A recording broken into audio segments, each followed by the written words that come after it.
Langsung kan sudah menyampaikan bahwa akan ada langkah hukum selanjutnya untuk kasus yang ijazah palsu.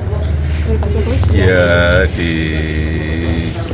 dipertimbangkan untuk dikaji lebih dalam oleh pengacara karena memang sudah disampaikan oleh rektor UGM, sudah disampaikan yang terakhir oleh dekan Fakultas Kehutanan yang sudah jelas semuanya.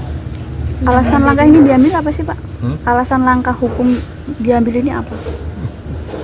Ya kita kan ingin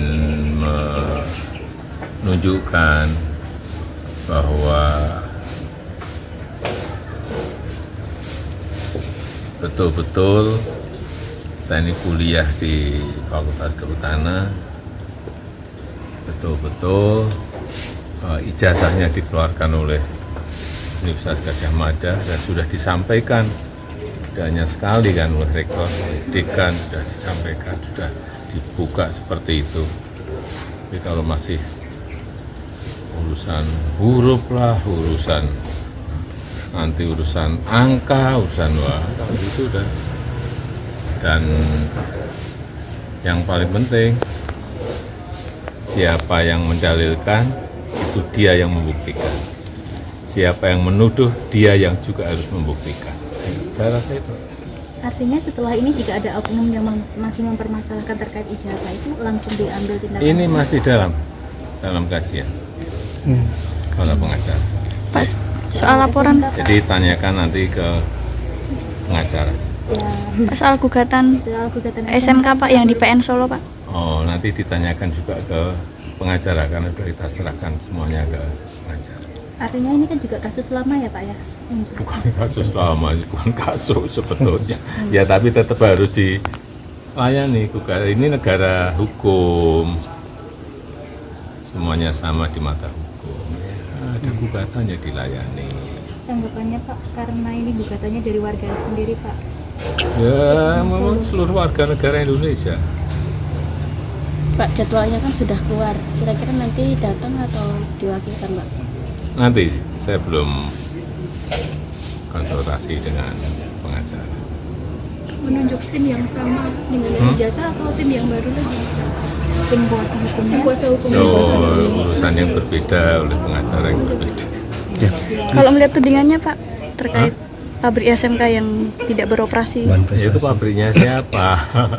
Itu kan swasta kan. Sebetulnya kita sebagai wali kota itu hanya mendorong hasil karya anak-anak SMK dengan teknisi yang di bidang otomotif. Kita mendorong, kita mau ngajak untuk uji emisi.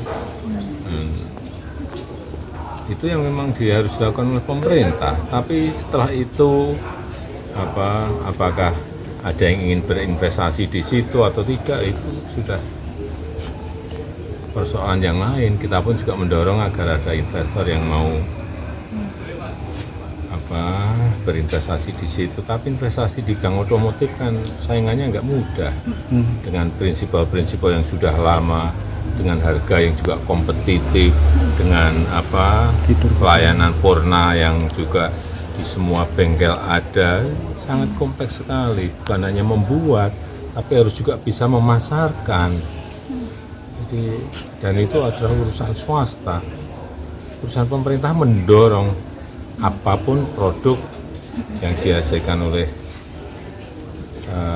rakyat kita harus didorong untuk bisa ada investornya, ada yang mau berinvestasi di situ. Pak, kalau sampai sekarang sebenarnya Pak Jokowi tahu perkembangan untuk pabriknya nggak Pak? Yaitu sudah di wilayah sektor swasta. Masa kita ngikuti setiap ya yang sudah sebagai presiden sudah kita buka, tapi masalah produksi, masalah marketing, masalah laku dan tidak laku kan memang harus menjadi urusan perusahaan itu. Pak, terakhir Pak, harapannya terkait ini kan banyak yang menunggu produksinya itu.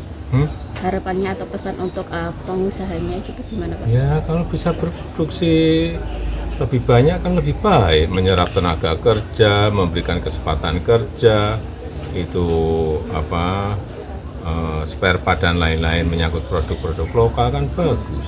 Tapi sekali lagi, bersaing di dunia bisnis tidak mudah, bersaing di dunia otomotif juga tidak gampang. Banyak yang sudah membuktikan, merek-merek dari Eropa aja di kita banyak yang tutup, dan juga negara-negara lain yang tidak bisa saya sebut. Ya, Terima kasih, Pak. sama-sama. Pak Titi Puspa. Terima kasih Pak.